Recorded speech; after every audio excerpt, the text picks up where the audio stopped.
take it in 5, 4, 3, 2. Good afternoon.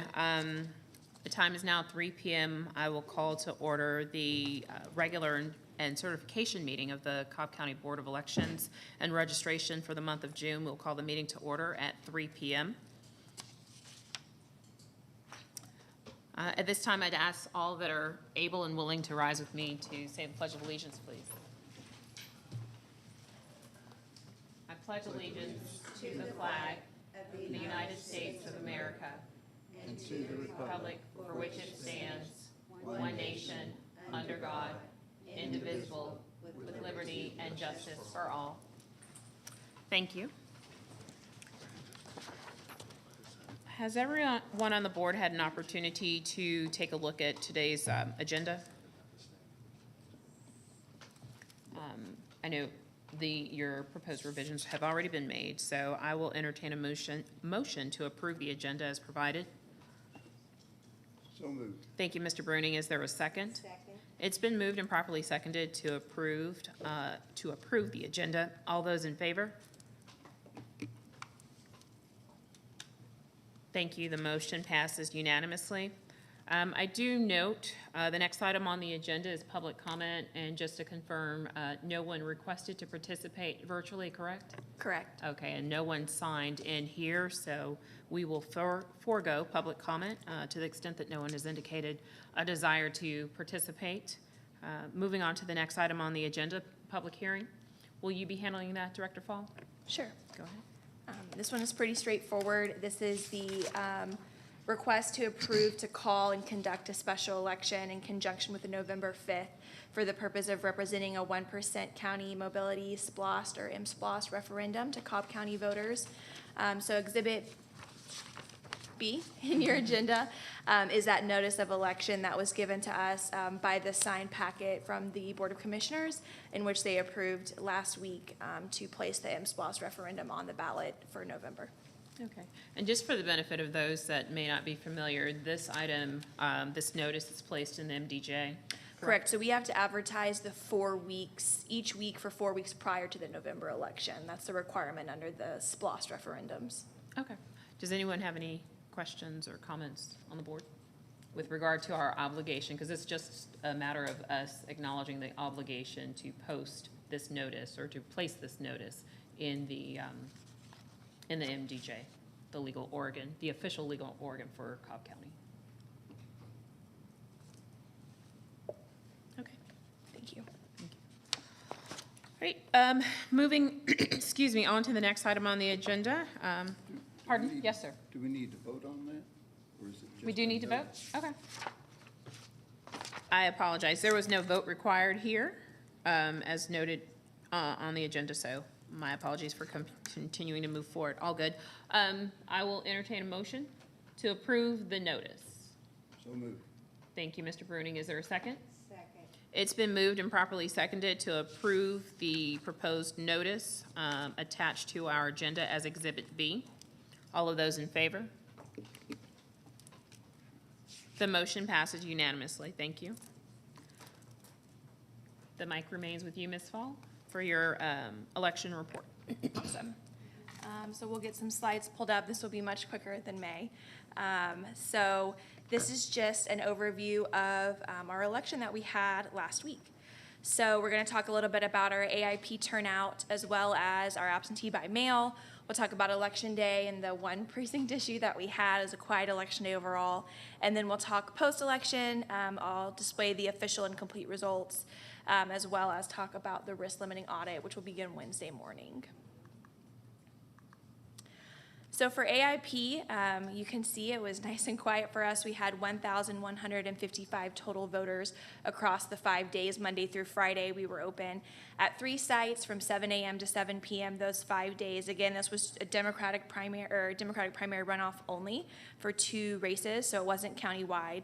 So Kennesaw did our highest turnout, which no one expected, so that was great to see them show up. So they had 627 voters across those days. At East Cobb Government Center, we had 264, and then at Maine, we had 181, and our E&D was at 83.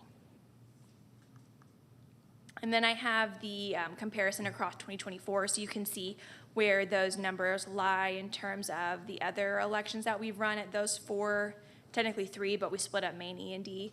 So orange is the March PPP, green is the May primary, and then that pinkish color is that June runoff. So you can see it was nice and quiet after March and May, but still a great election. For ABM, we had absentee by mail, 527 total voters voted absentee by mail. We did receive 527. We accepted 523 right away. 2 of those were cured and 2 of those were provisionals that ended up being accepted. So we had all 527 that were received were counted. So that was pretty great. On election day, the only precinct issue we had was a statewide issue where the poll pads were directing voters that were in the wrong precinct to an incorrect precinct. So, for example, I live right on the border of districts 2 and 3. So if a neighbor that lives in 3, showed up at my polling place thinking that they could vote there because their polling place was closed, when they pulled them up in the poll pad, it just said wrong precinct instead of the fact that that person wasn't eligible to vote because they didn't live in District 2. And then when they clicked on that, which is what they're instructed to do when it says wrong precinct, it gave them a totally incorrect precinct. It wasn't even their actual precinct. And so I think we're probably the first county to realize it. We realized it within the first hour we were open. We notified the state, put in a ticket with no ink, and then I was texting with Blake Evans, the Secretary of State's election director. And at first we thought that an issue would be pushed, or a resolution would be pushed out within an hour, was the first correspondence I had received. And then about 2 hours later, I got an update that there would be no resolution pushed out for election day at all. So all individuals who were in the wrong precinct, it directed them to the main office, which all of our poll workers know that that's not a polling place on election day, so they knew that they needed to call. So we ended up having a lot more phone calls of people calling in to speak to registrars to verify that they were in fact not eligible to vote in this election because they lived out of the district. So that was the only issue that we had. Due to the low turnout, it didn't cause, a large issue, but it definitely, the same issue would cause a very large issue in November. To that point, Mrs. Fall, I understand that there was no resolution provided on election day, but, to the very point you just made, that type of issue in November could create lots of confusion.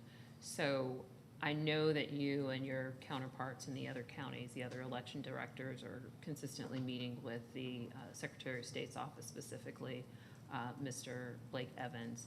What do you know? Has there been any further conversation about how this might be resolved on a go-forward basis? Sure. So we have a biweekly meeting. We had that this past Friday with Mr. Evans and other Metro Atlanta directors. And he explained that the issue that we see with the No Ink is that, which is the vendor for the poll pads, is that we always had done, 2 separate election uploads in No Ink, one for AIP and one for election day. They were trying to get away from that. That way there were no crossovers. So they were trying to work off of one upload. And when they did that, it was scrolling through AIP locations instead of giving the individuals correct precinct when it was showing wrong precinct. So it was something that they have to figure out if they're going to use that singular upload instead of the separate uploads like they've been doing, where we haven't seen this issue before. A similar issue was noted the last time we didn't have a countywide election, when it was another runoff that wasn't countywide. I alerted Mr. Evans to that. He was not aware that this has happened in the past, and so I hope maybe that's a piece of the puzzle that they can use to work with No Ink to figure out either they're going to stick with the separate uploads to ensure we don't have that issue, or they can figure out what the issue is in order to make the singular upload work. Okay, and again, that's either a dual upload or singular upload at the Secretary of State's office. Correct. It's not within the purview of our office, you and your team, to make that decision. Correct. We do no uploads to No Ink or ePulse at all. It's all done through the Secretary of State's office with Jarvis. Okay, excellent. Does anyone else have any questions on this particular issue? Go ahead, Ms. Fisher. I actually do have a question. You said that they uploaded through Jarvis. It's not ePulse that it's uploaded from? So ePulse is the system for No Ink. So it connects to Jarvis, and so they upload from Jarvis, they download the registered voters from Jarvis, they upload them into ePulse, which is the knowing system that we use. And then through that is what populates the poll pads, through ePulse. So it would have been all Cobb County voters then, right, by precinct? Correct, because it still shows people who were in the wrong precinct. So that's confusing why that would have been a problem and why it would have identified it to another location, not theirs. I think it was just anyone, when you looked up anyone that was in the wrong precinct, like even though I was eligible as a District 2 voter, my precinct is Murdoch 01, represent. If I had gone to Smyrna 7A, it would have said wrong precinct, and when they clicked on my name, it would not have showed Murdoch 01. Because you weren't on the upload. Right, well, we were, it was just something with, everyone that was supposed to be there was there. It was just an issue with where it was redirecting voters in the wrong precinct. It was somehow showing AIP sites instead of your correct election day polling place. Okay. That's about as clear as mud, but thank you. Sure. I got it. Anyone else? No? Okay, Great. continue, please. So post-election day, these are our official and complete results. So we had with District 14, the Congressional District 14, and Commission District 2, we had a total registered voters of 231,011.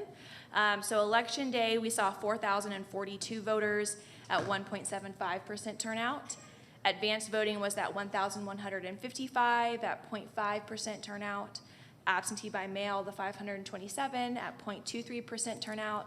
And our provisional voters, we only had 26 provisional total, and that was just 0.1%. And so we ended up with a total of 5,750 voters at 2.49%. And then the last thing is, Mr. Bruning has a question or I comment. had a question on the total voters.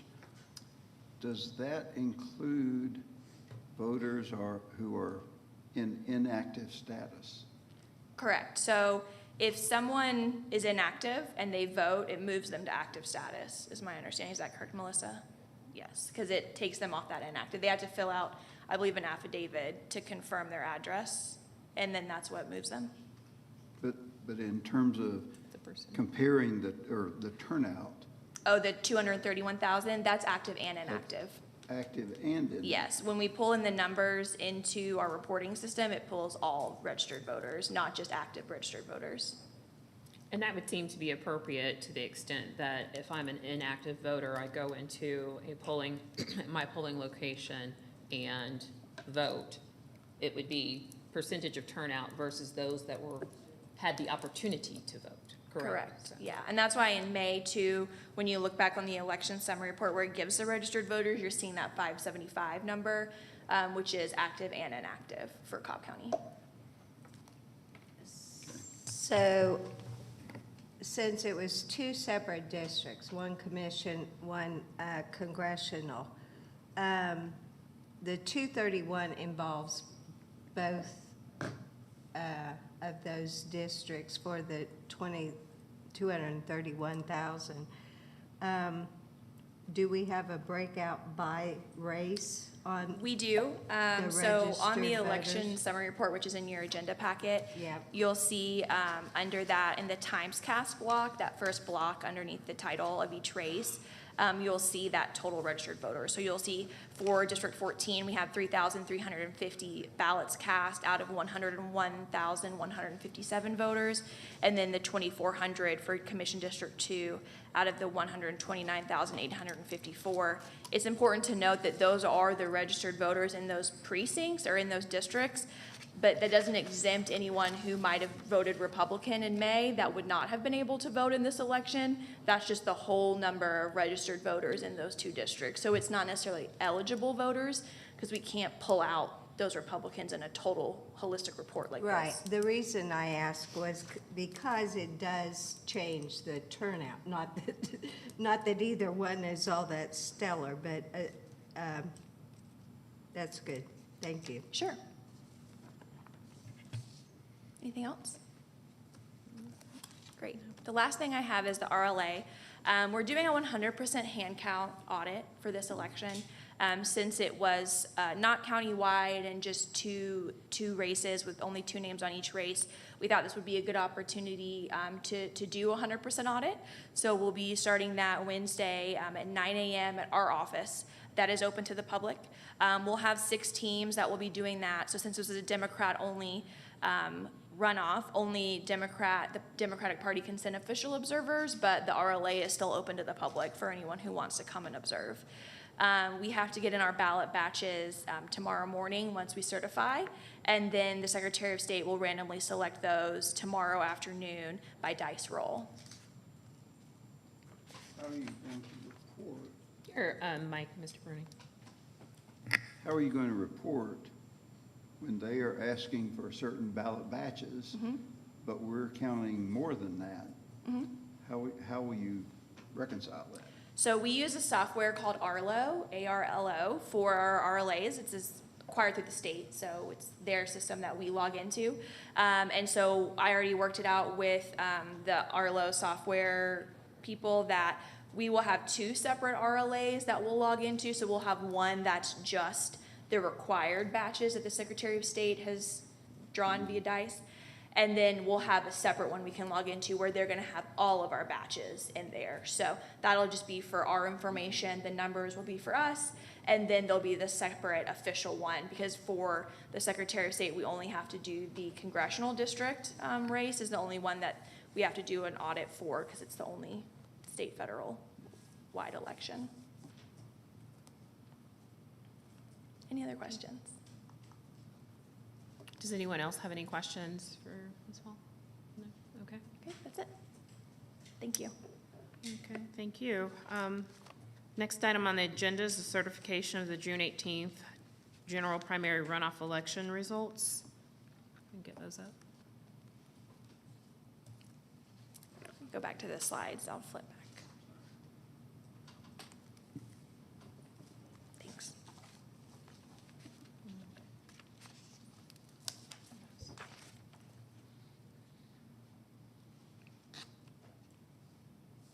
So obviously on the screen, you have the full results depicted. It's the first page or on the election summary report in our packet.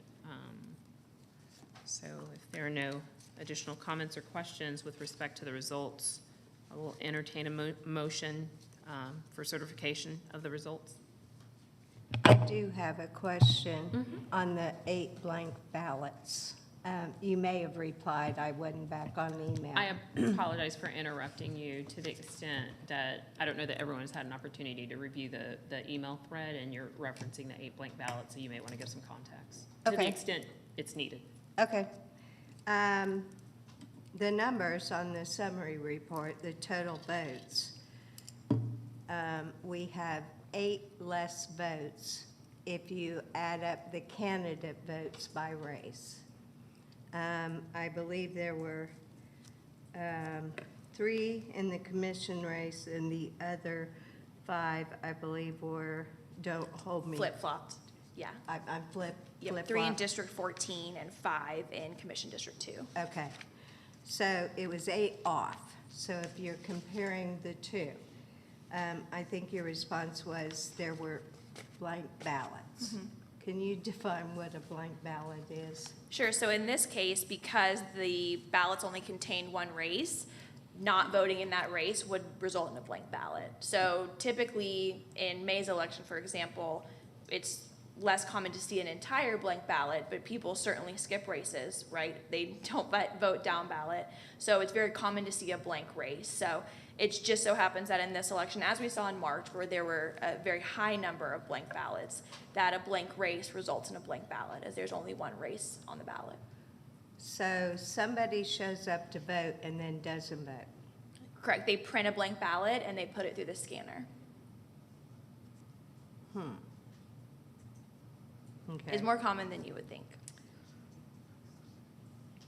They want that voter And credit. this happens every election, right? Every election. Okay. Yeah. We saw it in May as well. Just with the larger races, it wasn't as obvious. Well, with the larger races, I kind of understand you. I think I have a time or 2 not voted on a race on my ballot, but when there's only 1 race and I get in my car and I go to vote, that's just kind of odd. So, okay.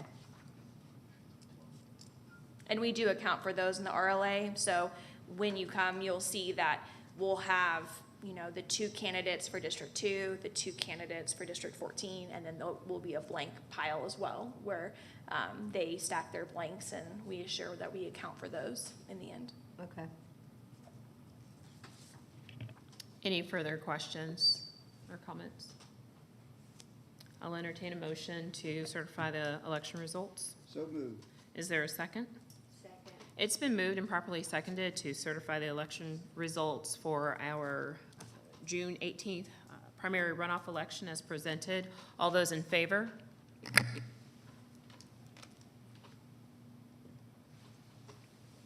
Sorry. No worries. The motion passes unanimously. Thank you. Okay. Thank you, Director Fall, for your report. Moving on to the next item on our agenda, excuse me, that is board policy on voter challenges. So in 2022, was it? In 2022, this board received a number of challenges, not as many as our surrounding metro Atlanta counties, but we did receive a number of voter challenges under Section 229 of the code. And at that time, we talked through a proposed policy, worked with our council with regard to pulling together that policy, and a copy of that was shared with everyone on the board. In addition to that, I note that a number of the our fellow boards on surrounding metro Atlanta counties are also pulling together policies. I know Mr. White provided us with the Fulton County's proposed, or not proposed policy. I believe they adopted it last week. And I then countered on or followed on with policies that Ms. Mossbacher and I have been able to collect again from additional counties. I will say, in reviewing the policies and procedures as they've been adopted by other counties, as well as in reviewing ours, there, I think, are a number of things that we need to discuss. First and foremost, Section 229 and Section 230 are very different. So, yes, we can review what we initially adopted, or no, we never adopted it, what was initially drafted for 229. Obviously, everyone needs to have the opportunity to fully digest that and come back with any proposed revisions. But I also believe that it's necessary for us to adopt a separate policy for 230. I don't know what everyone's comments and concerns or questions are about that, but if anyone has it, please say so. Mr. Bruning? You're on. My only comment is that we really need to settle this 2 weeks from now, after we've had time to read all of these. I'm not suggesting that we would adopt it right now. Good. I'm sorry, I thought I said that. We need it, everybody has an opportunity. And I'm not even suggesting that we settle it in 2 weeks. I'm saying that we have 229. It needs to be reviewed because it was drafted prior to the adoption of HB 189, which obviously addressed challenges. So this would likely be inadequate anyway, and therefore it needs to be reviewed. In addition to that, I believe Section 230 requires a somewhat different process, and Mr. White, jump in here if you disagree, but would likely require a different policy. That's correct. And, just to remind everybody, the difference between the 229 challenges, those are just general challenges to the presence of electors on the voter rolls, and they're not tied to a specific election. Section 230 is challenging people's right to vote in a particular election.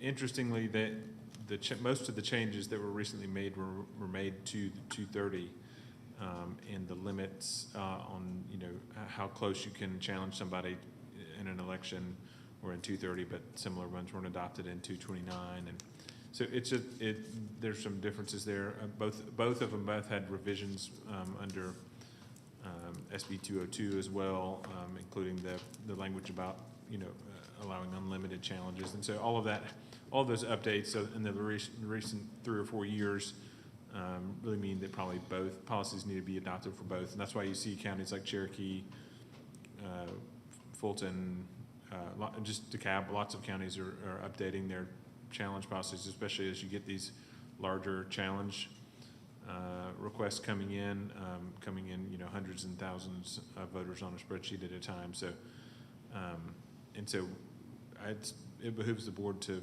do those. I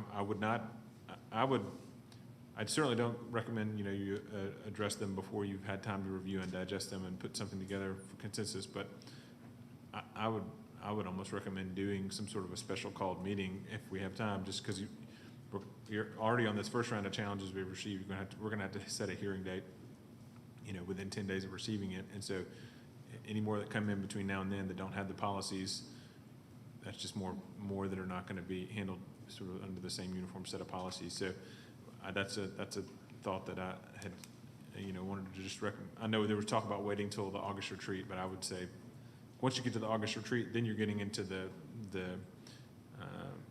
90-day and the 45-day, 90-day under the NVRA and 45 days under the 230 challenges. So you really might not get that many after August anyway. So I think most of the challenges will probably start coming in between now and August. So, I know everybody's busy and it's not a great time really by the time we get to the July meeting, that's in a couple weeks anyway. So maybe that's the time we ought to shoot for, but that would be my recommendation, is to try to get a consensus by the July meeting. Okay, and that makes perfect sense. And to the point that Mr. White made, so we should all be aware that on last Thursday, June 20th, we received a voter challenge that consisted of 2,472 voters. And to, again, Mr. White's point, we are likely, presumably, to continue to receive them. So I'm not at all opposed to us taking up a special called meeting for the purpose of working through any comments or concerns related to the proposed policies and or procedures. But there are, I think, a couple of other points that we likely need to discuss, but I want to open it up to everybody first. So we need to set a date for the challenge hearing 10 days from last Thursday. Is that correct? My reading of that is correct, but I want to make certain that we're talking about whether within 10 days we need to set a hearing. The hearing need not happen within that 10-day period. That's my understanding. That is my But that understanding. would mean we need to set it today. Yes, we do. Okay. That's correct. You have 10 days to choose a hearing date, and then that date can be, at a time of the board. What you're really looking at is you want to deal with it in an expeditious manner, but you also you need to give staff time to send, to look at anything and deal with sending notice to any voters, because they are entitled to 3 days notice. So depending on where the notice has to go and how the mail system is running right now, trying to schedule a hearing within 10 days would certainly be I think that's why we have to read that language as saying you set the hearing date within 10 days, and then you hold the hearing at a time after you've been able to give everybody 3 days notice. And so to that point, obviously, Ms. Fall, there is some burden that is placed upon, your staff with regard to getting out the requisite notice to 2,472 electors here in Cobb County. So we don't want to talk around you and your team. You go ahead and share with us what you would like for us to know with regard to what we would be calling upon your team to do. Sure. I think the main thing about this challenge I just wanted to highlight is that of those 2,472 that were on that list, only 107 of those are active registered voters. The rest are inactive. And we actually just received, I think today, the NCOA mailings from the Secretary of State's office. So we're about to mail out to all of those inactive voters in this camp anyways. We are in the middle of converting from the county's postal office to our own postal department. So we're in the middle of getting a permit and all this really fun stuff. So as soon as we get that permit loaded, then we can mail out those postcards. So likely the end of the week is when those are gonna go out anyways. Okay, so that is the NCOA notification, but that NCOA notification does not include anything with respect to a hearing date. Correct, right, of course. We legally have to mail those out. I so, understand, right. but to the extent that this section 229 requires that to, and to Mr. White's point, we're required to provide them with 3 days' notice. So yes, we're gonna send that NCOA out, but we also have to provide them with notice if we determine that we need to provide, if we're gonna hold a hearing on those inactive voters. Right, and we can certainly do that. We were costing it earlier today, and if we just do one notification, it'd be right around $1,600 for us to do that for the postage and the cost of the printing. And I'm sorry, one notification being to all 2,472? Correct. And I'm sorry, what's that cost again? It's right at 1,600. Approximately is what we looked at. 1,600? 1,600? Yeah, for the postage, the paper, the envelopes, all of that. That doesn't include the labor, of course, the labor cost, if we were to look at that, but. And that's just for the one notification. Previously, we had been doing both. We had been doing it to the address, the Cobb address, and to the address provided to us in our spreadsheet. We did So do we're really looking at double that Correct. cost, That's correct. which I think personally needs to be incurred by the challenger in this case due to the size. I don't know if we're able to put that out there, but I do think we need to consider that, especially since so many of the notices are duplicative. Yeah, so I'd heard about that as well, and I don't disagree. It's not much unlike open records request. And to the extent that that had been raised, I did reach out to Mr. White to get some insight. I am not aware of any law that prohibits it, or for that matter, that permits it. But Mr. White, do you have anything you want to share? Yeah, sure. I think several board members reached out to me to say if we're going to start consistently receiving these voter challenges in the thousands, and just the amount of cost and staff burden associated with that, is there any way to offset some of that cost, for the folks? Because the reality, these challenge sections were originally drafted back when they were anticipating, a handful, a few challenges. But with the advance of modern technology, we're getting these where people are just pulling huge lists and submitting them. Now, granted, they're doing some work to cull it down, but you're getting these large things, and staff is being expected to handle these while preparing for an election. So that, I know the board reached out to me about that. I reviewed the statute.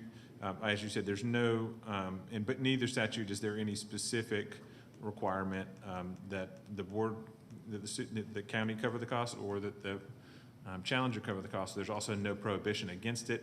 I know someone mentioned open records. I think the more appropriate analogy is sort of like notifying a party of a court hearing. And if you file a claim against somebody in a court, you're required to serve notice on that person that you're asserting a claim against.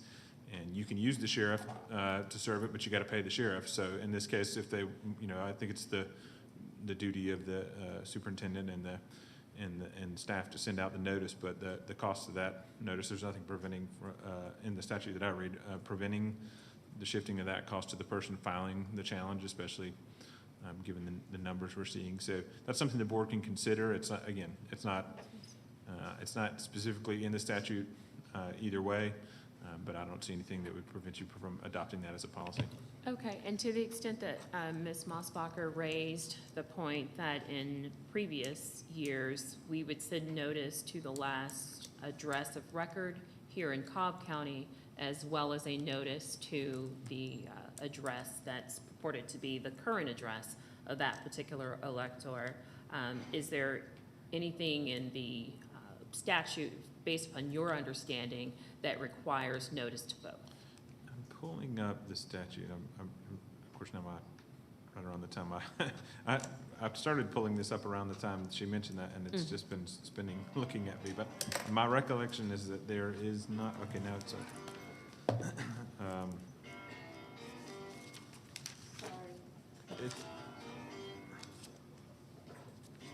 Buying you some time, Mr. No, I found it. White. Let's just wait for my intro to be finished. It says the notice shall be served either by first-class mail addressed to the mailing address shown on the person's voter registration record, Right. or in the manner provided in subsection C. So that's 229 says that you send it to the address in their voter registration records. Okay. I would like to comment on charging whoever the challenger is. Should we go down that path, I think we most certainly should hold a public hearing and discuss that prior to making a decision, because the impetus is on this board to keep our voter rolls clean. It's not on the citizens out there trying to assist. And I think maybe if we check the NCOA list against this challenge list, we might find some duplicates. I believe Ms. I- Fall did indicate that. You indicated that, correct, Ms. Fall? That there is some duplication between the NCOA list, I believe, that you received today and this list that we received last The week. inactive voters Okay. that are in the challenge, yes. Okay.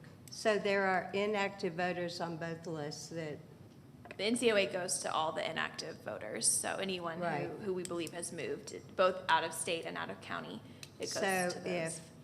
But, oh, I'm sorry, go ahead. if John Smith is on the challenge list and the same John Smith is on the NCOA, you can go ahead and not consider that in the challenge, correct? I don't believe so, because the return of that NCOA notification does not automatically disqualify them, does not remove them from the voter roll. Neither So- does the challenge, though, right? Unless it's approved, I believe. Yeah. Right, so I think that just showing that there is overlap in that we're following, now the Secretary of State has done NCOA mailings every year for the past 4 years, when I believe they're only required to do them in odd years, I think, or every other year. And so just to note that we are about to get ready to send out those NCOA, and the Secretary of State has already sent out the out-of-state, I think the ERIC notices, they mailed those, and they pay for those themselves, so. And I'm fairly certain that under HB 189, inclusion on the NCOA list is not sufficient alone to remove someone. So while, yes, we would be sending them the NCOA notification as we are required to by law, that's one of the reasons why I raised the point that an NCOA notification does not address the notice that we would be required to provide to them with regard to a hearing. So we would still need to undertake the challenge on those on those electors that appear on the NCOA list, as well as the list that we receive from the challenger. So on the NCOA list, are we sending it to both addresses? No, I believe they're registered, but it is forwardable. Is that correct, Melissa? Yeah. So registered address and then forward service requested if they have a forwarding on. My recollection, and jump in here, Jennifer and Steve, we were in a attempting, well, one, we didn't have 2,472 names before us, and I guess we had them in the hundreds, perhaps.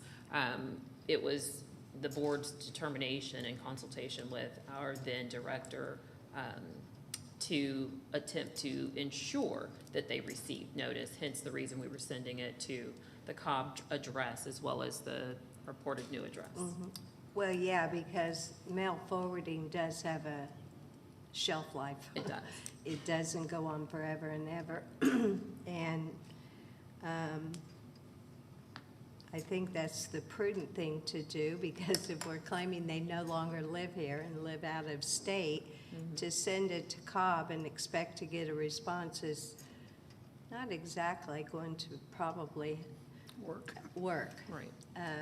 It's the prudent thing, but it's also the more expensive thing, hence, I believe, raising the concern with regard to the cost associated with.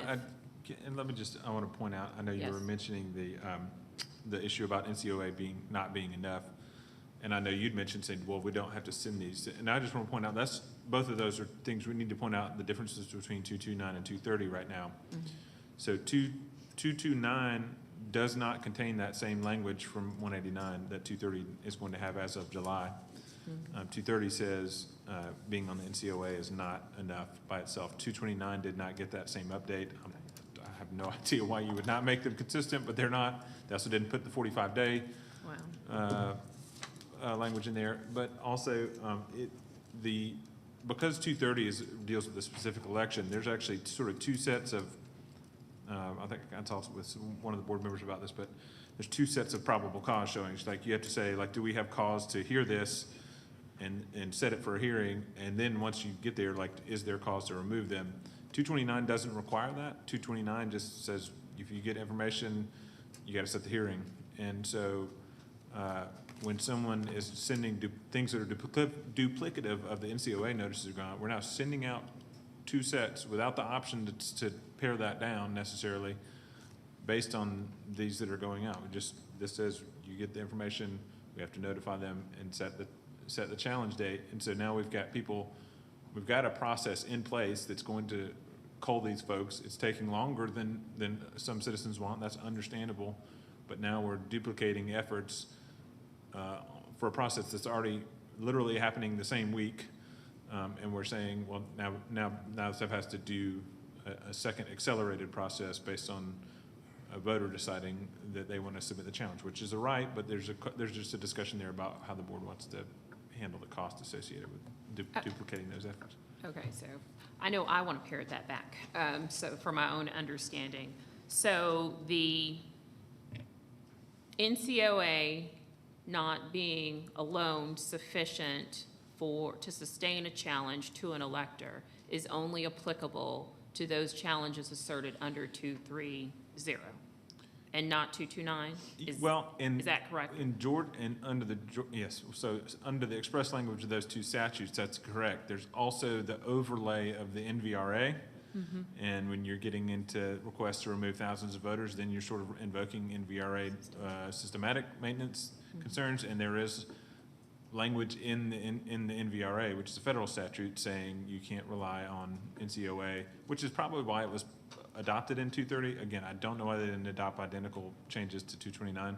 So even though it's not expressly in there, there still may be grounds, for the board to say under the NVRA, we can consider this as systematic list maintenance, and we're going to say we can't base it just on NCOA. But as it's written now in the Georgia Code, that's not what it says. Okay. And then with regard to kind of this bifurcated question, that's what I'm referring, and that's what I'm calling what you described as probable cause to even hear it, to set a hearing, and then probable cause with regard to each individual elector that has been challenged. Is that correct? Yeah, and that's in 230. 230 That's also in because it's a specific, it's targeted at a specific election, and it's really that used to be when you're getting ready for an election and you'd have someone come challenge a handful of voters in the city or county, and we're thinking small communities at that point. And so you'd say, well, we're so close to the election, you got to decide, do we even have probable cause to set the hearing under 230, and then you have the hearing and decide whether is there a good cause shown to remove them. That's not the same as this 229. 229 is just removing people from the rolls. And so there's, it doesn't, it just says upon the challenge being filed, the registrar shall set a hearing. It doesn't say upon being filed, because the other one has the language about immediately, you shall immediately consider it and determine whether there's probable cause. This one doesn't. This just says you'll set the hearing. So. Okay. I did notice here under point number 2 that it does say that the challenge or notice shall be sent by first-class mail addressed to the mailing address on the voter registration records and any other known address supplied by the challenger. I don't remember, did the challenge have both addresses? It does. I thought The Excel so. spreadsheet, yeah. Are you looking at the policies? She's looking at the policy. Yeah, so that's our so- policy. It's not actually in the statute, so the board Can decide. could decide. So then, because we do have this series of challenges that were asserted under section 229, obviously we need to be aware of that. But we also have a list from the same challenger, and we had this conversation previously around the maintenance that's required under section 231, falling into specific categories: felons, non-citizens, mentally incompetent, and deceased persons. And I think that then raises yet another question, because we are being provided information by a third party. And when I say a third party, an individual third party, another elector, not the Department of Vital Statistics. We're not being provided any type of kind of criminal listing from an agency, a federal agent, or not a federal, but a state agency or a county agency. And so I think it raises the question, yet again, how we handle those challenges that are coming from an elector. Because 231 does not provide for a third-party elector to send us information. And I think it's a valid question as to whether those should be handled as section 229 challenges. I believe the felon challenges did come, the data that was provided us did come from the Department of Corrections, and it was fairly new data. Ms. Fall, did you receive that from the Department of Corrections or from an individual? An individual, but he used a report ordered from the Department of Corrections. I don't know where he got that report from. I was actually asking Mr. White a question about 231 and how you kind of rationalize that with 229. Well, I'll address both, because let me answer you first, Chairwoman, and then I can comment on Ms. Fisher's observation. The 231, I call those status challenges. Status. Those are felons, mentally incompetent, non-citizens, deceased individuals. And of all the things in 231 are the status challenges, those are all items that I would consider where the state has sort of preempted how the process. They've said these are the sources we're going to trust for.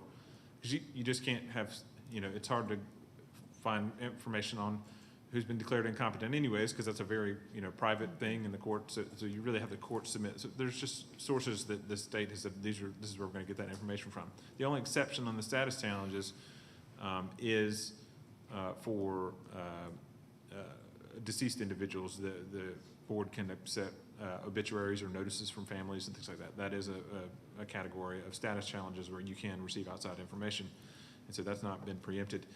And just on a sidebar on that, Mr. Williams, I read where he said it was from, but it did not match he may have said I collected this from the Department of Corrections, but the information that the Secretary of State receives is from the GCI, Georgia Crime Information Center. And it then goes through, I think, a separate department, and then comes to the Secretary of State, and then comes down to the counties. And so they're getting it from the State Crime Information Center and distributing it to the Secretary of State and then to the counties, and that's how that works. But to me, it raises a larger point about what you start seeing being reflected in some counties nearby that are adopting policies. Is they're saying, it should not be just, especially when you're receiving these like Excel spreadsheets that just have a bunch of notes and you don't know the source other than taking the person's word for it. A lot of counties are adopting policies saying you need to go ahead and submit the information that you have, like the concrete information. Like if you have the NCOA or you have some other information supporting you need to do that and do it individually with each voter, because that's really how this was designed.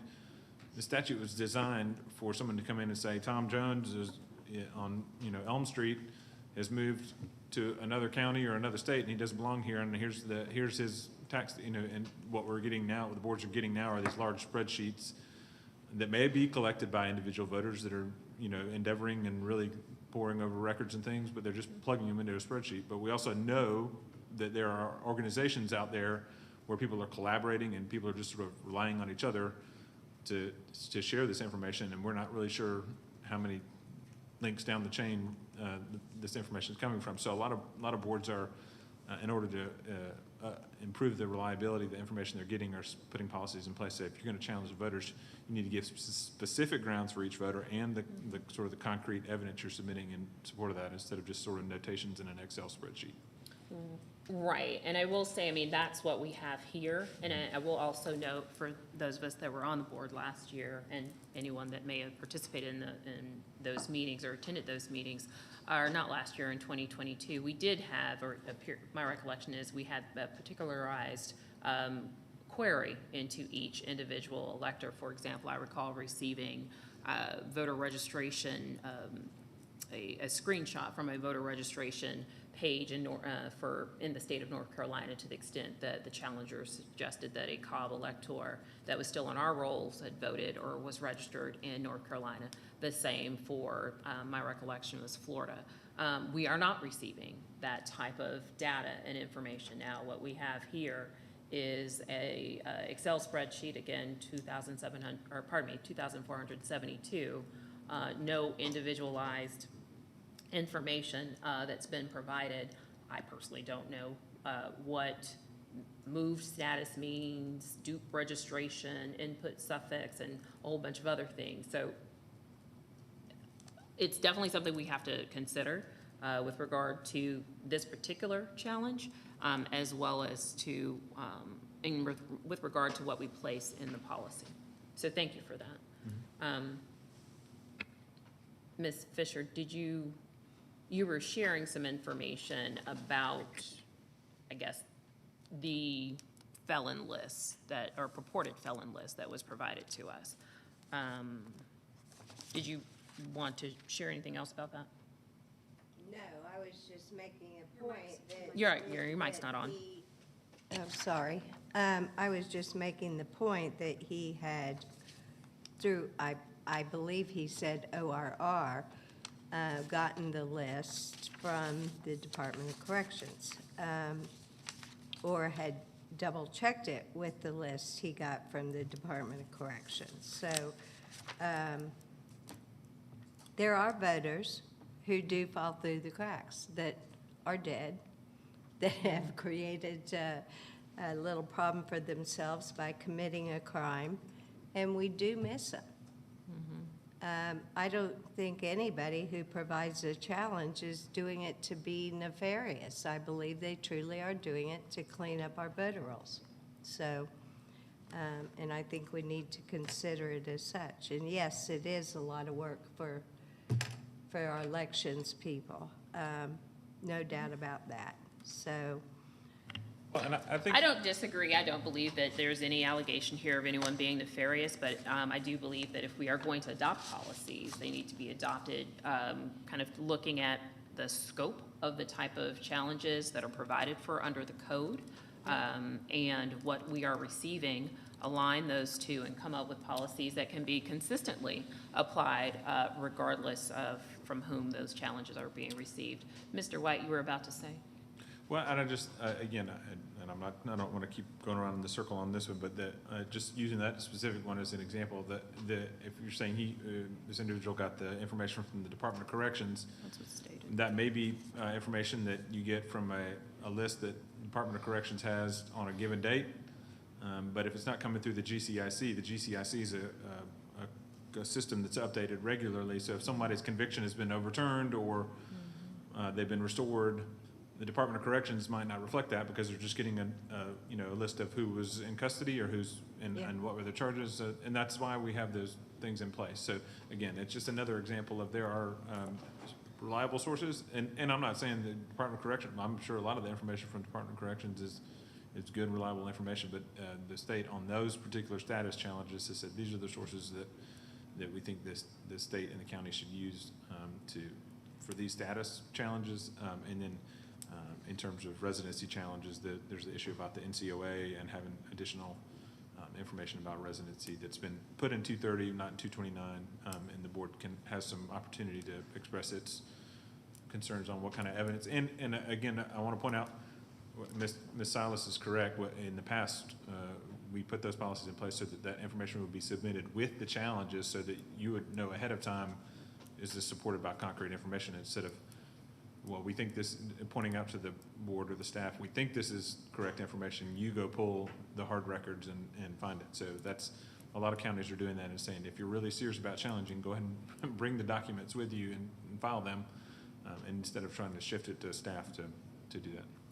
Okay, and if I might just follow up I know you have a question, I just want to follow up on that point. So when you're saying, and I've read that in some of these sample policies as well, that is not expressly required under the law with regard to the level of documentation that is required.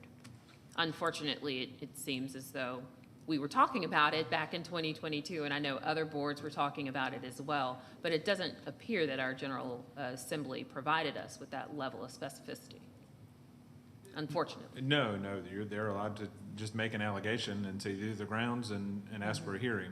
Right. But, you know, the board can, just as a matter of sort of, I'm used to saying judicial economy, I don't know what the equivalent, but maybe when you have these large challenges, you're talking about how much resources can you put into verifying each one of these. And so the more information a voter brings ahead of time, the more confident the board can be in terms of evaluating those. So yes, other county, it's not in the statute, but just like with the cost thing, it's also not prohibited by the statute. And if it helps you get to this ultimate decision that you need to make on these challenges of whether there's good cause to remove them, then that's a reasonable policy to adopt. Okay, I have a couple of other questions, but I know Ms. Fisher had a question. Actually, it was more of a statement, short of us having an adopted policy, because I don't remember you guys adopting. We did not. Okay. That could clear up a lot of confusion for me. Hence the reason why hence the reason why we're going to do that, yes. Yes, but I also think sometimes in some of the policies I've seen from other counties, I think are a little overzealous and designed to stop people from doing this. And I just, for the record, think that's probably not a good practice to put forward, because I think everybody wants clean voter rolls.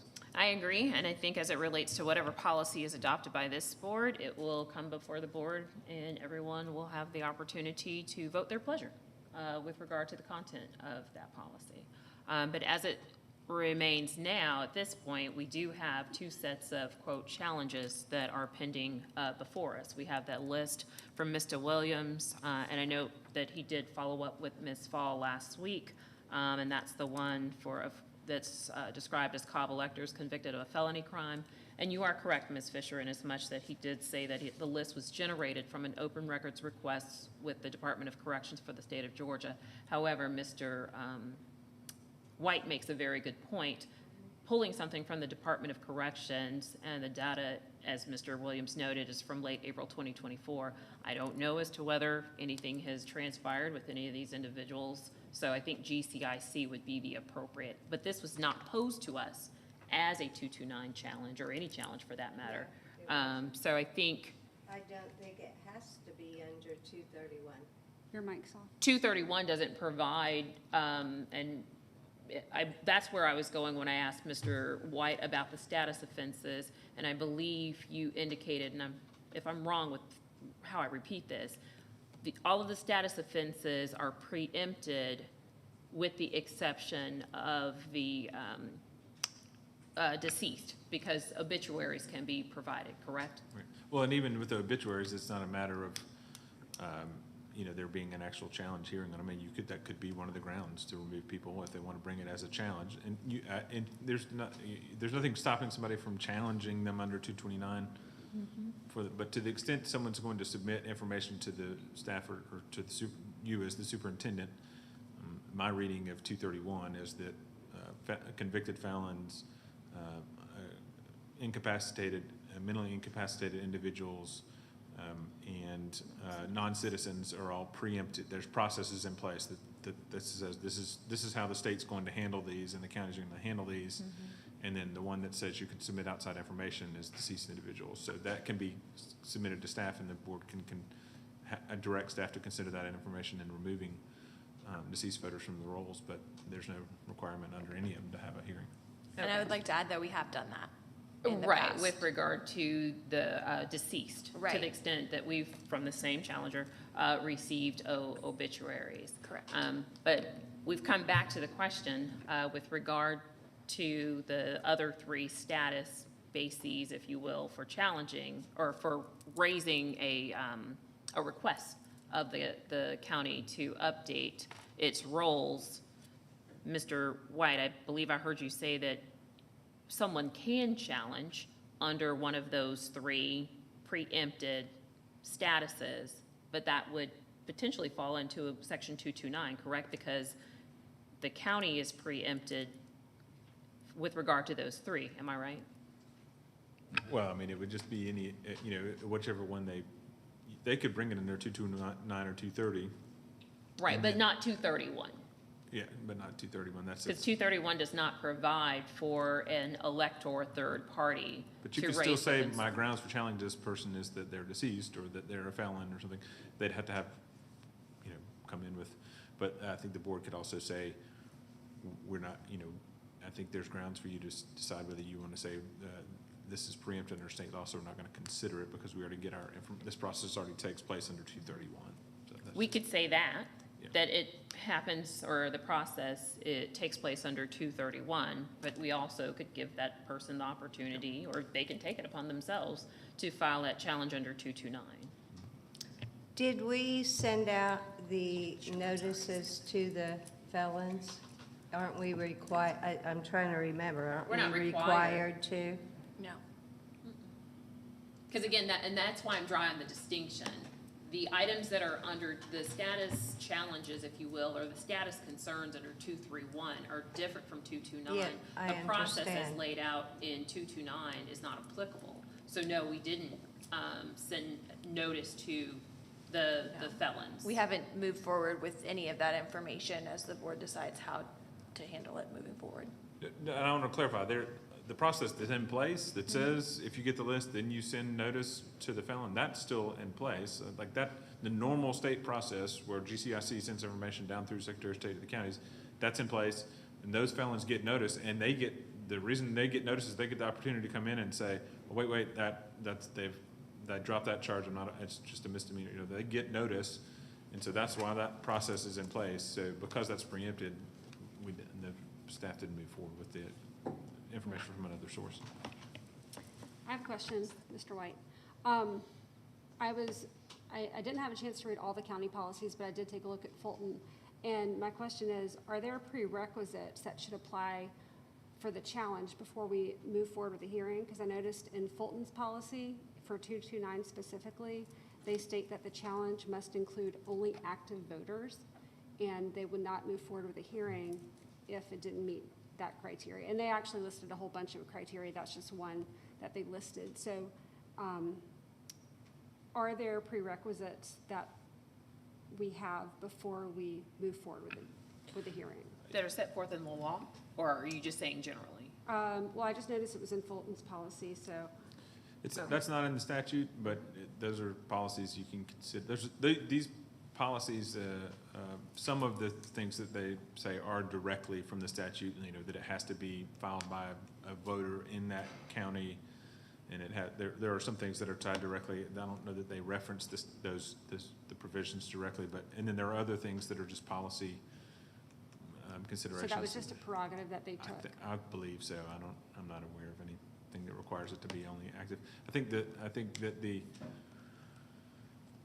well, we could talk about it, why you might adopt a policy that says active versus inactive voters, because, you're duplicating efforts, and there's a process that's already been invoked. Once they get to the inactive phase, they've already gotten an NCOA notice, so they're sort of in this separate silo, like, okay, they're over here already, moving through this process. And so if we then, and that whole process of inactive voters and everything, that's all falls under NVRA. That's how people get really frustrated that this takes 2 election cycles. Why does it take so long? Well, that's a process that said this is the minimum process that you do under NVRA. And so there are some counties that have said once they're in that process, we're not going to then step in and have challenges under the 229, 230.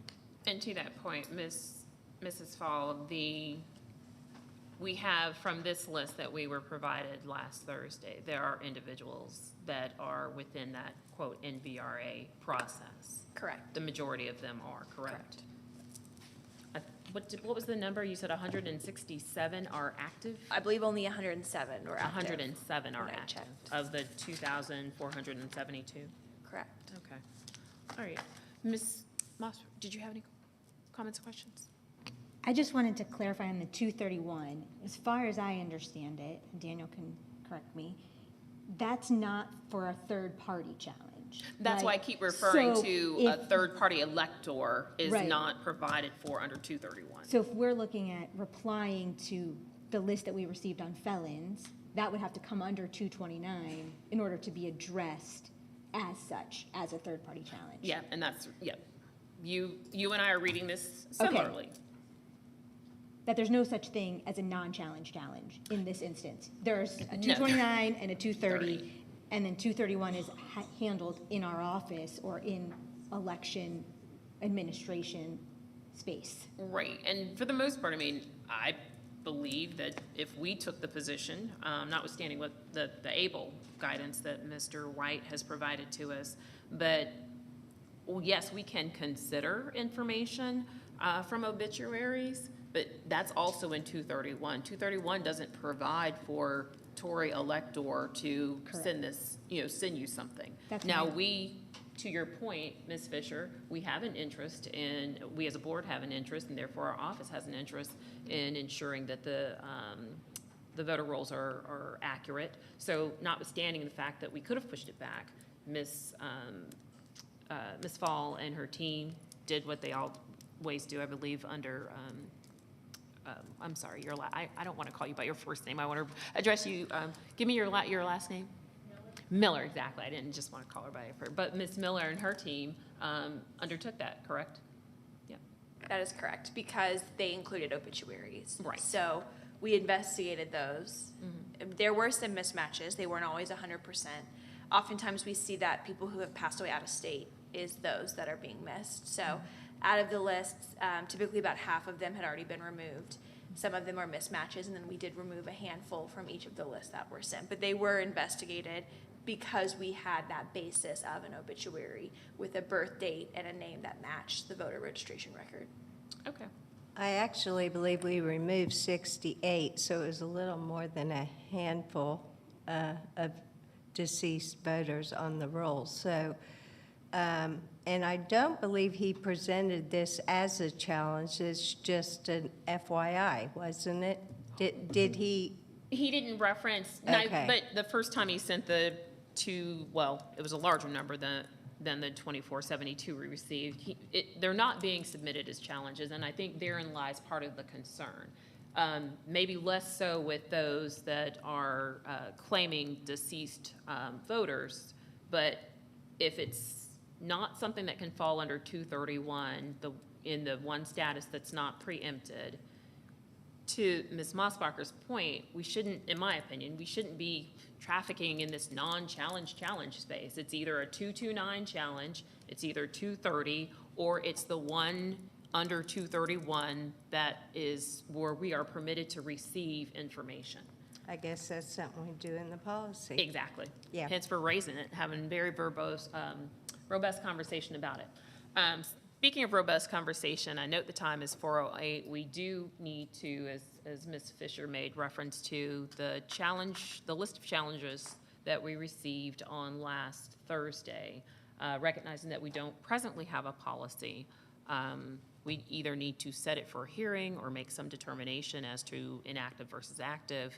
But, I mean, we are required within 10 days of receipt of that challenge, 10 business days, I believe it's specifically stated as, to set a hearing.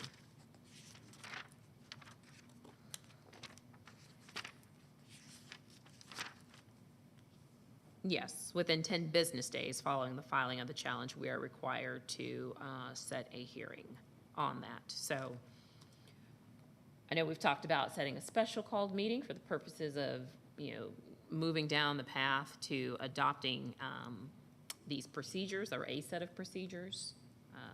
We can prioritize 229 because 229 is in front of us. procedures, I mean, under, for 229 challenges. And let me, I mentioned that as a possibility. We're really only 2 weeks away from the July, yeah, I think that's right. Couple, Mm-hmm. yeah, 2 weeks away from the July meeting. So there's, I don't want you to feel like you have to adopt these. And honestly, you probably need to consider these specific challenges under just our current policy as it exists, because you're gonna kind of go with what's in place at the time that it's filed. So, which is not much right now. Right. So, I think that it would, I think you need to just sort of look far enough out and say, let's set a hearing date. And whether you want to I don't know if you want to try to tie that in with a regular meeting, such like the August meeting, or if you want to set a special call, sometime between July and August, to hear them. But just needs to be enough time to have the 3 days. And and not to get back into this whole discussion about inactive versus active, but there is, I think, I was trying to remember what the grounds, why some counties don't handle active versus inactive voters. And it's, that MVRA process I talked about, that's also codified in Georgia law under 235, 235 and 236.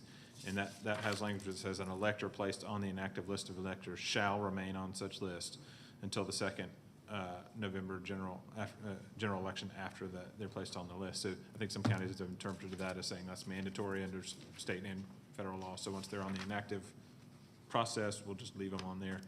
And that's something you can discuss. And that is something you could apply to the current round of challenges, but it would just need to be decided in time for the hearing. But again, right now, I think we just need to, the board needs to look at all the different policies that have been shared and try to come to a consensus on some things that you want to try to adopt. And you probably can just adopt them at the July meeting. And then, but today you do need to set a hearing date for the challenges, the 2470 challenges that were filed last week. I would just suggest that we do it at the August hearing, so we give them enough time to do the notices. That would be my main concern, is making sure the staff has enough bandwidth we've got a risk limiting audit coming up, and I think that would make the most sense to me. Okay, and I will say before we go there, Mr. White, looking at section 212235 and the language that you just referenced, that elector shall, subsection B, an elector placed on the inactive list of electors shall remain on such list until the day after the second November general election held after the elector is placed on the inactive list of electors. So shall, to me, is not permissive, at least my reading of it. It's required. So if I'm, again, parroting back what I thought I heard you say, this board could draw a distinction based upon the law between active and inactive, even in the absence or prior to the adoption of the policy. Yes, that's what other counties have done. That's where they're basing that policy. I was trying to recall this. I was thinking it might be in the MVRA, but then I recalled that all the MVRA procedures are then adopted under 235 and 236, and that's where that comes from. Okay. I only raise that point because it might inform the timing of that hearing, to the extent that I believe all of the 2,472 are on the inactive lists, with the exception of 107, I believe you said? Correct. Okay. Just wanted us to make an informed decision. Ms. Fall, how much time does your office need to do all the prep work for this? For 2,472 or for 107? Well, let's take both scenarios. Okay. So it would be then doubled if we're mailing out two, one to their Cobb address, one to their last known address, or their newer known address. I'm looking to Melissa. I would think, we talked about costing, we didn't talk about man hours, because right now we're still in the process of, obviously now the election is certified, now we can start the reconciliation report, which is due within 30 days. So that's Melissa and Kara's number one and Marcus's number one priority right now that we're certified. I mean, we can get it done, I would say, you think 2 weeks? 2 weeks, I think. So before the board says what time we would like I'm hearing August. Is that feasible for you? I think so. A lot of us have vacations planned for July because that's the only time we can take off this year. So that would give us the cushion, I think, for us all to still enjoy time away from the office. Is our next meeting August the 12th? I believe so, yes. Okay. Yeah, so July 8th and We then have a July August 8th 12th. meeting. Well, Oh, yeah, well, I'm sorry. I thought he was, the next meeting clearly is in July, but I thought he was referring to a meeting in August. I was. Okay. And what is the 90-day date? That was That's gonna be my next August question. 9th, I believe. It's the last day we can call a special as well, so I believe it's August 9th or 8th. It's one of those. The 90 days Within the under election. NVRA, Seventh. August the 7th? Keep me honest, thank you. My recollection. Okay. Well, that I believe presents we a are meeting at problem. the, pardon? That presents a problem then, right? If the meeting is the 12th? Oh, absolutely. That's why we're having the conversation. I do note that we are scheduled for our retreat The 3rd. the 3rd. That's a Saturday though, right? I don't know that there is anything in the local law that prohibits us from having a meeting on the 3rd on a Saturday. Mr. White, we will all be together.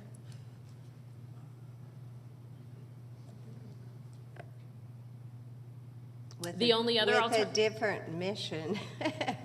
Yeah, well, yeah, missions change. The only other alternative would be to set a hearing date at the latter part of July, a special called meeting at the latter part of July. I don't want to impose upon this team in the midst of post-election and also giving us ample time to do the diligence that we need to do to put a policy in place. But again, hence the reason why I raised, are we at a position based upon guidance of our council and under section 236, going to suggest that we will hold the hearing with regard to active based upon the language in section 212236. Because it's a very different ask of the team to get notices out potentially to 2 addresses for 2,472 versus 107. So we can make an informed decision. Yeah, I would suggest we adopt that as a policy today, period. Okay. And then that way we're all, and including the challengers, they're all working on the same basis.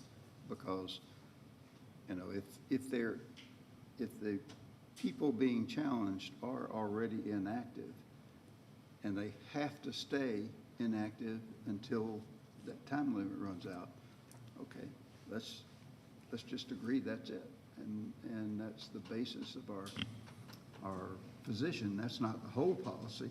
We would codify that in the policy. It'd be among the, Right, all of the things that right, we put in the policy. No, it makes sense. And I want to point out this 235 process, the inactive process, there's some concerns of, well, why wouldn't, if they're inactive, why wouldn't we just go ahead and remove them, and shouldn't we just, the point of the 235 is that if someone, once they're inactive, if they come in to vote, there's another step, they can't just come in and vote once they're on the inactive list. They're going to have to come in and sign a form and say, this is my address, and show proof that this is where they live. They can't just walk in and cast a vote if they've already voted. Like, they're signing a form that says, I didn't vote in Florida, even though that's where my NCOA may say I actually live here. And they're having to come in and take that step to remove themselves from, so that's the whole point of that, is that you now, once you're on inactive, you've invoked that sort of second level of security. So that's why I think some boards have been comfortable saying, once you're on that inactive list, it says you shall remain, and so. Okay. Ms. Fisher? I didn't go through the 2,472 line items, but I did look at several of them, and it appeared to me in the limited data I looked at, that some of those inactive people have already gone past 2 major elections, two federal elections. I can't remember what different See, I don't- data, but I'm And that's unfortunate because uncomfortable. we don't know what those columns mean for. Well, let's find out before we start voting and saying we're not going to do inactive, because I do, for whatever reason, I could be wrong, but I was thinking, why are they still on here? How did they miss the NCOA list? How'd they miss NGE? Is it NGE list? Whatever the other removal list is, Secretary of State does.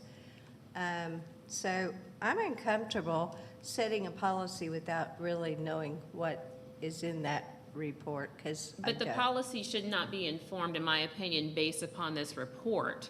because I mean, that's just to me, policies and procedures, like, we're not gonna draft law or a policy to address this one specific report, because then someone comes to us 2 weeks from now and has different information, and then we would change our policy to address their report. Which That's not the is- way policy, at least in my experience, how No, policies are drafted. I realize that, but I think we need some definitions on inactive. How long have they been active? Did they already pass the 2 election threshold? But Just again, that saying. would be, How about we as it not argue relates- and I'll just say I don't agree with it? Perfect, Okay, great. Mr.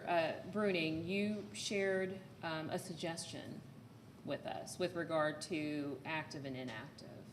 Do you want to make a motion? Sure. I'll make a motion that we consider all of the voters that are classified as inactive as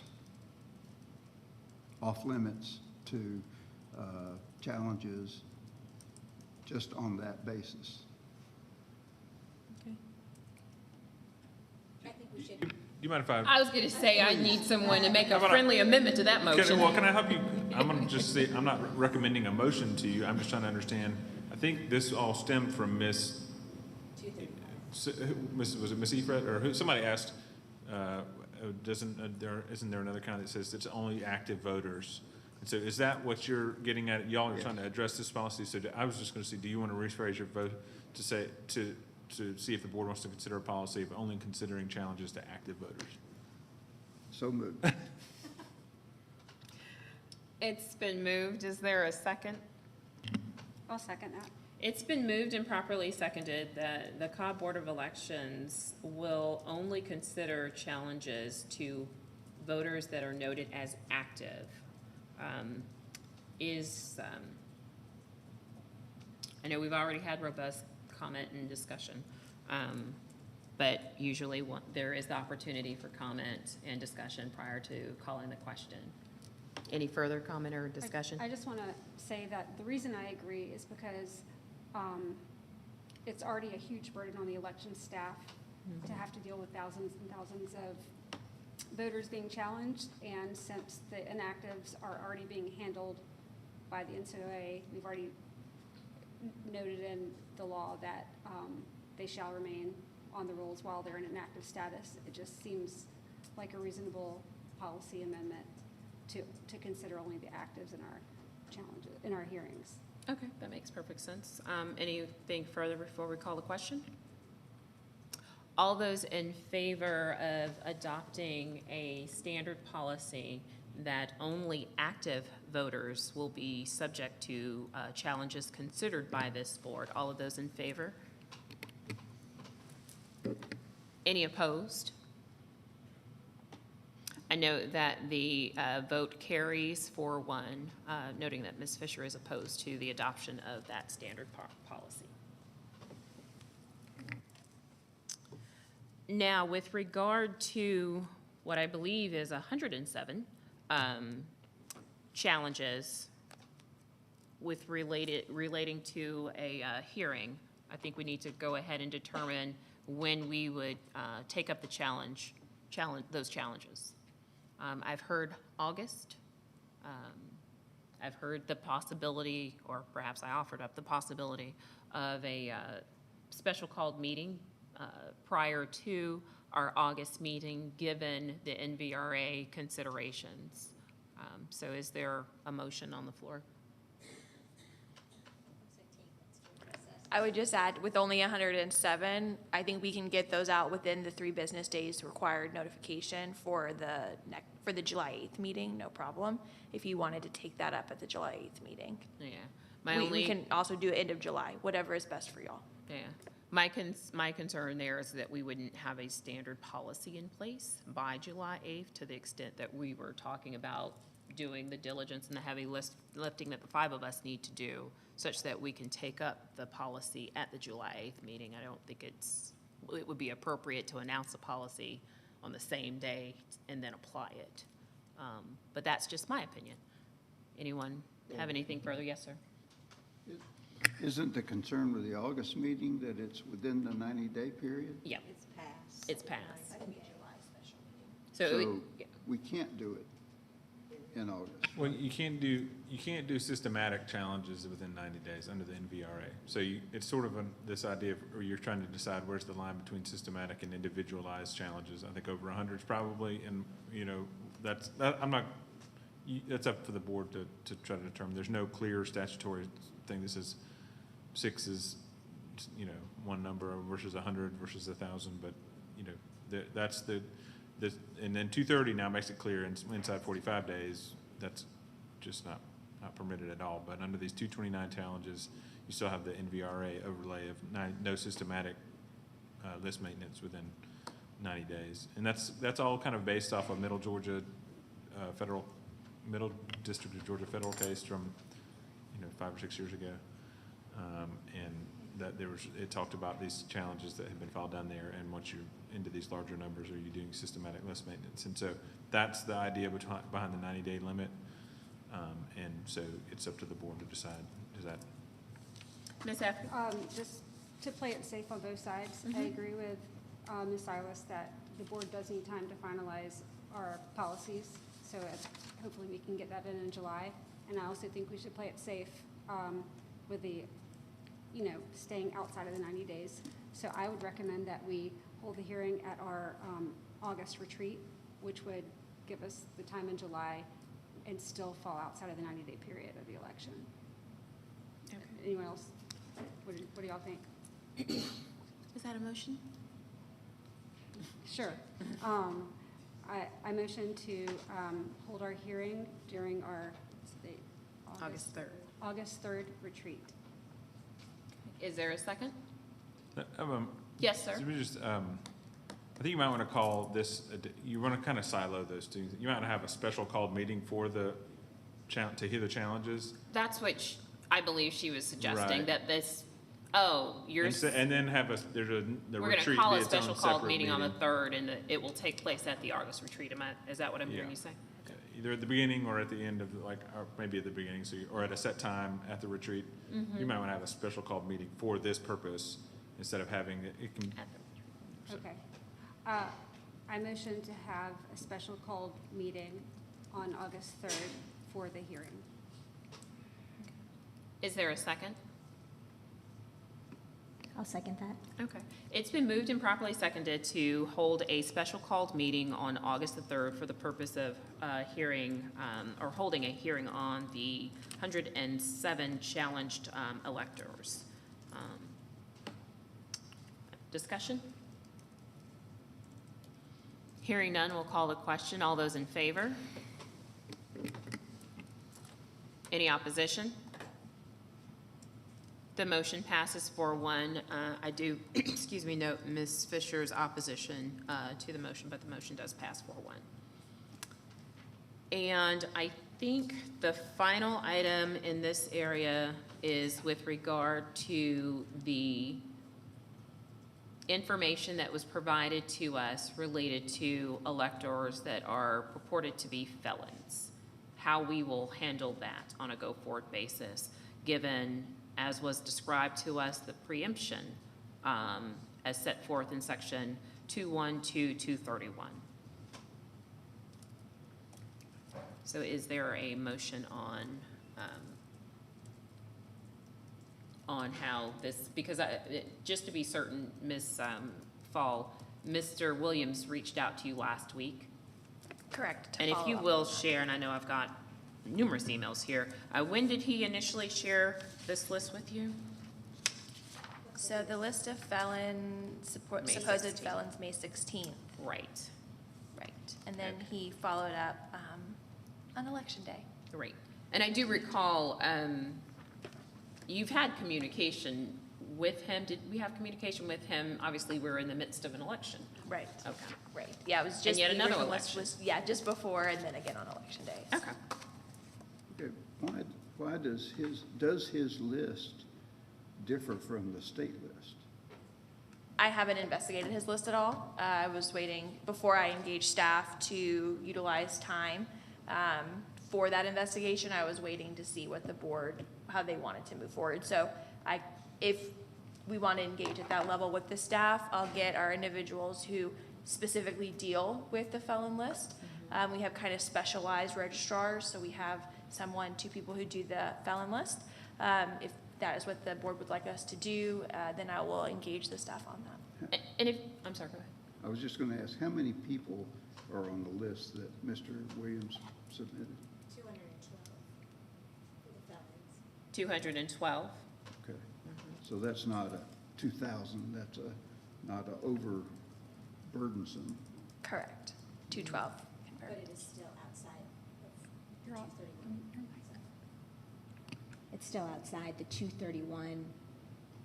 It's, you know what I mean, in terms of setting precedent for how we would handle a non-challenge challenge.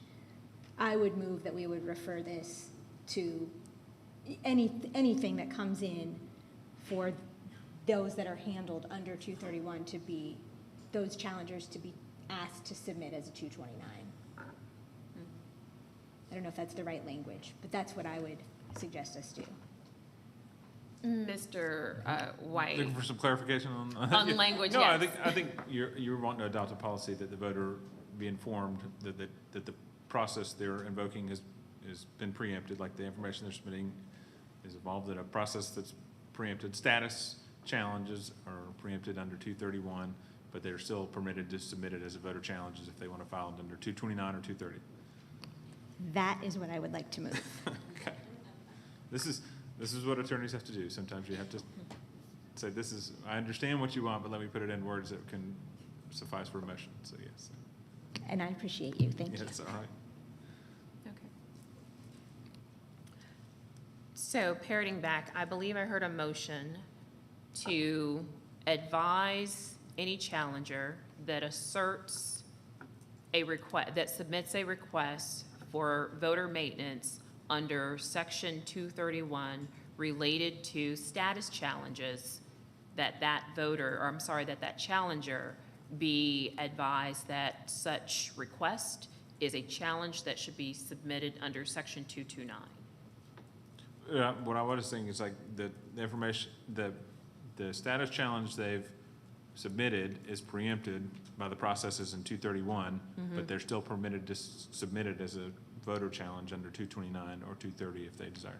Okay, and then I guess my only question is based upon the fact that we kind of carved out the one status related to deceased electors. Is it your, were you intending to include all status challenges or status-related challenges under 231? Yes, I think Okay. for consistency, that would make sense to me. Okay.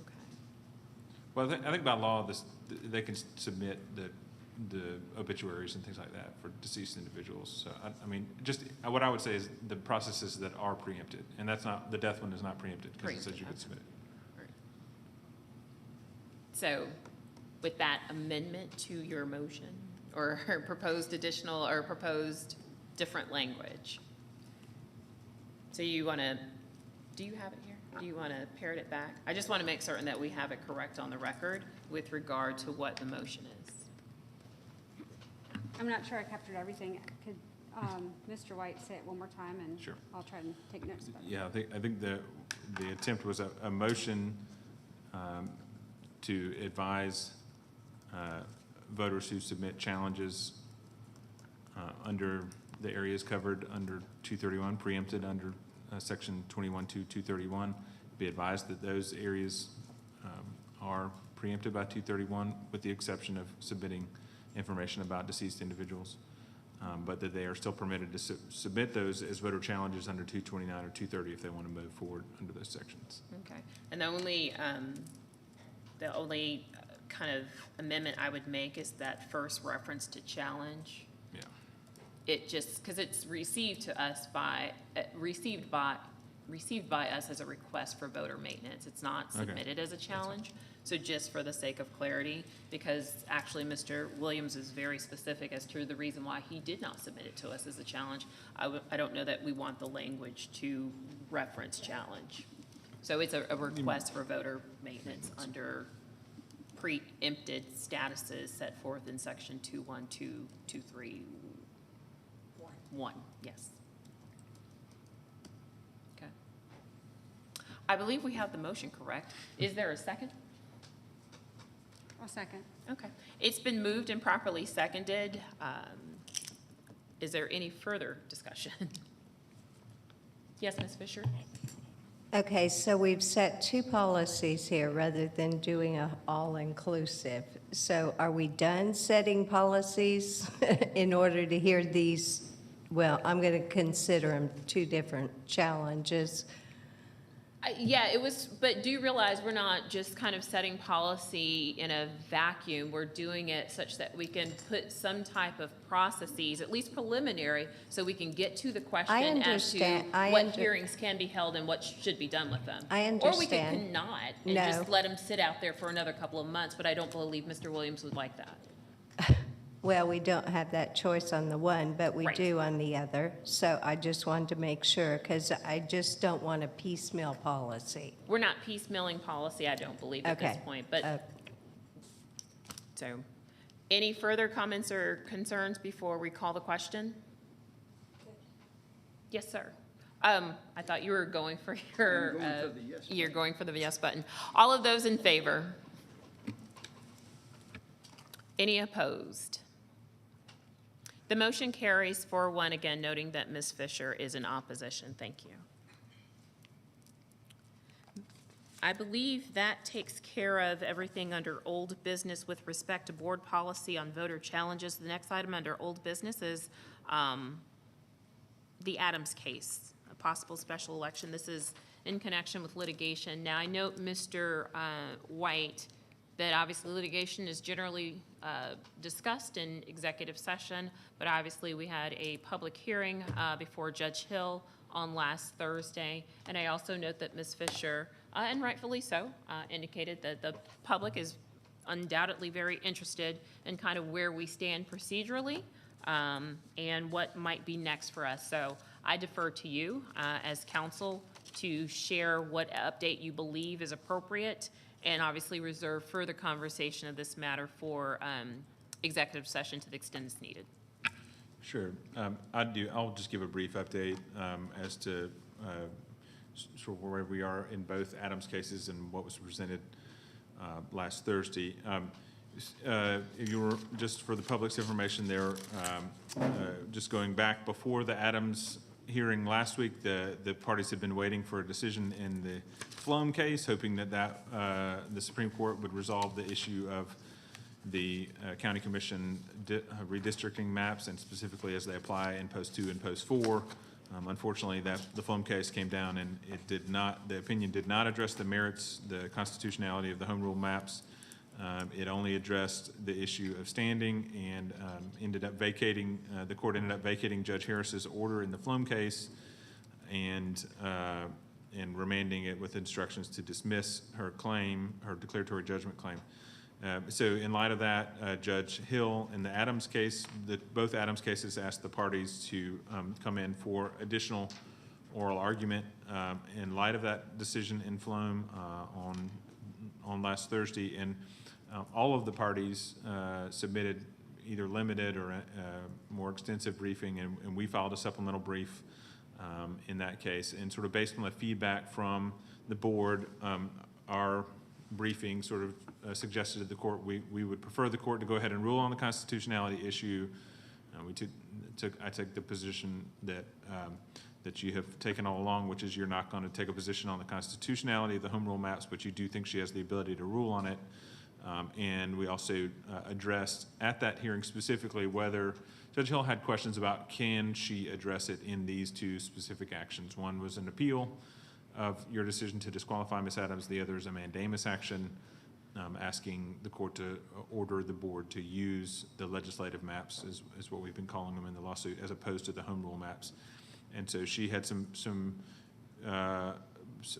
both of the main parties, the plaintiff and the Board of Elections, briefed the court, and then also Ms. Seeger, the challenger, was able to brief the court, and also amicus parties, but specifically Commissioner Gambrell had an attorney there to speak on her behalf. So all the parties addressed the court. The court also, at that time, the two issues before the court really were, or at least as we said, were Does she have authority to issue the constitutionality? We took the position that she does have that authority. We were not going to take a position as to whether or not the maps were valid or invalid, but I sort of suggested there, the third issue might be, if you were to find the home rule maps unconstitutional, what would the next steps be? What would the remedy be? And in light of that, she allowed us to sort of present just not really evidence, but more sort of argument. I referred her back to Ms. Fall's testimony at the earlier hearing that we'd had on this in April, where she talked about the process of redistricting and how much of an effort that takes and the timing that takes. And then I also walked her through sort of the statutory deadlines. And in doing that, these are discussions that I'd had with Ms. Fall and with board members just about working backwards. And we looked at some of this on election night. And what we looked at was specifically, in order to have a special primary and potential special runoff, between now and a November general, what would that calendar even look like? And given the timing that UOCAVA ballots have to go out 90 days before the November 5th election, 45 days before the November election, and then working backwards from there in terms of the period of at least really 2 weeks is probably not enough, but maybe a minimum of 2 weeks to build ballots. That's very, very optimistic.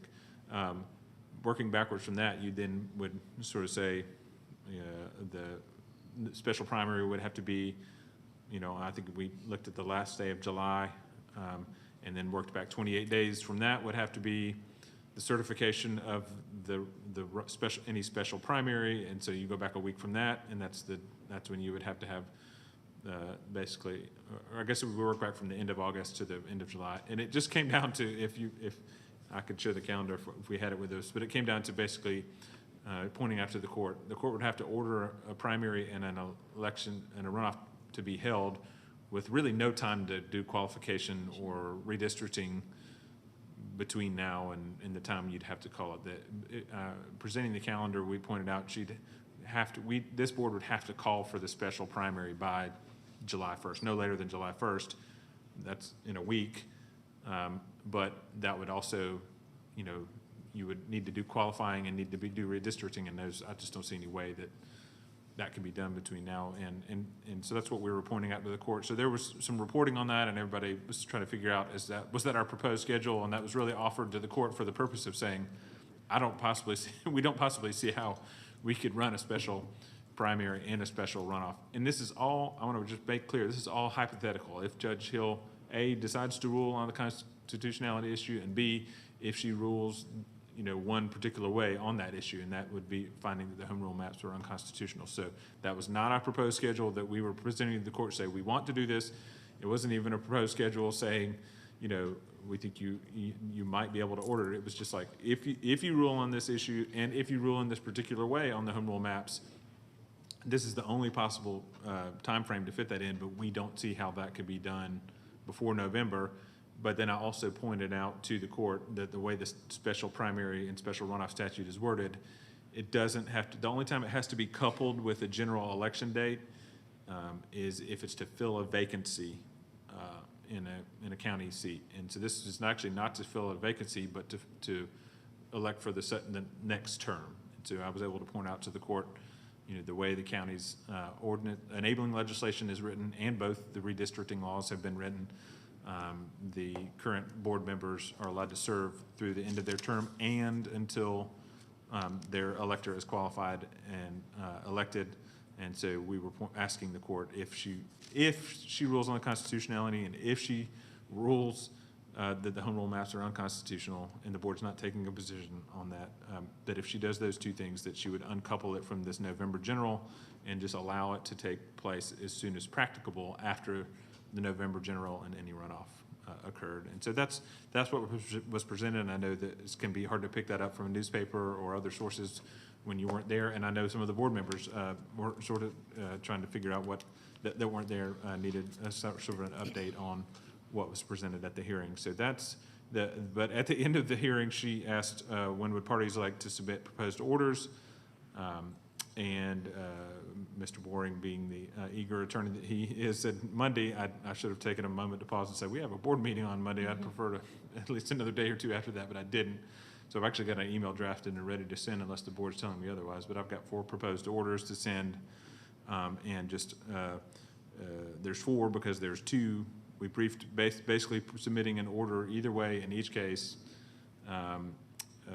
saying, you know, the board proposes that you grant relief if she finds in the appeal that you, basically if she finds the maps constitutional or valid, then she would dismiss the appeal, affirm the board's decision, and she would deny the mandamus. Likewise, if she finds the home rule maps are unconstitutional, then she could reverse the board's decision and order a stay of the upcoming election, and then under the mandamus action, she could grant further relief, ordering the elections in post 2 and 4 under the mandamus action. And so those are the orders that were prepared and are ready to submit. And that is not the normal process. That's not how you would normally would submit one order in each case saying this is the outcome, but the board's preference as expressed to me was you prefer her to rule. You're not invested in the outcome of the home rule maps issue. You're more invested in, you want the issue to be finalized and you want there to be an orderly process to implement that. So that's what the attempt was made to draft these proposed orders in that manner. Thank you. Excuse me, Mr. White. Does anyone have any questions for Mr. White? Okay. Having provided that update, I just want to note, do you believe that there is a need for executive session? Yeah, you know. I do. You do? Mm-hmm. Okay, I just want to check with our council, okay? No problem. We can have executive session. We have begun deferring executive session to the end. Director update, do you have any further update? No, just as I noted, many of us will be on vacation throughout the month of July. I'll be out next week. And so I'll have an out of office, of course, so you'll know who to get in contact with. But we're just going to take this next month to rest and relax and then get ready. To that point, I know that I'd spoken with you, and I believe you shared that you and Carly would be out next week. If any of our division managers are out, if you could just let us know. Of course. I'll include that in my If you'll update email it to us. for this week. Okay, Absolutely. perfect. Thank you. Of course.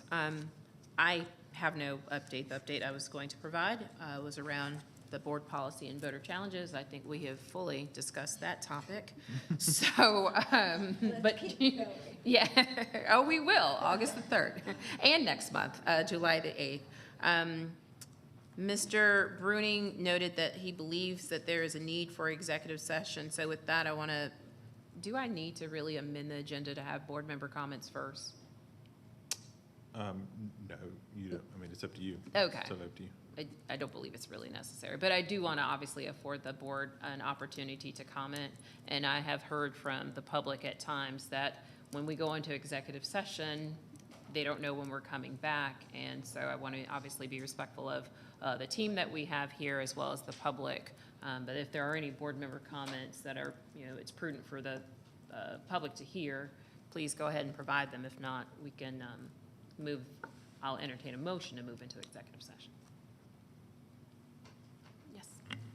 Motion to move into executive session Excellent. Is For there a the, second? we need a purpose, executive session for the to discuss legal issues, pending litigation. pending Pending litigation. Thank you. It's been moved and properly seconded to move into executive session for the purposes of discussing pending litigation. All those in favor? Okay, the motion passes unanimously. Some faces that are not familiar to me here. As I was describing, once we move into executive session, it is required that everyone leave the BOC room, and we'll try to address Mr. Bruning's question and any other things that we need to discuss relating to pending litigation quickly, such that we can then invite you all back in. But at this time, we need everyone to leave the room.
We'll entertain a motion to come out of executive session. So moved. Thank you, Mr. Bruning. Is there a second? Second? Thank you, Mrs. Fisher. It's been moved and properly seconded to come out of executive session. All those in favor? The motion passes unanimously. That brings us to the conclusion of the items that are noted on our agenda. The next meeting will be July the 8th, 2 weeks from today, here at 3 p.m. And if there's nothing further, we will adjourn the meeting at 5:17 p.m. Great. Thank you.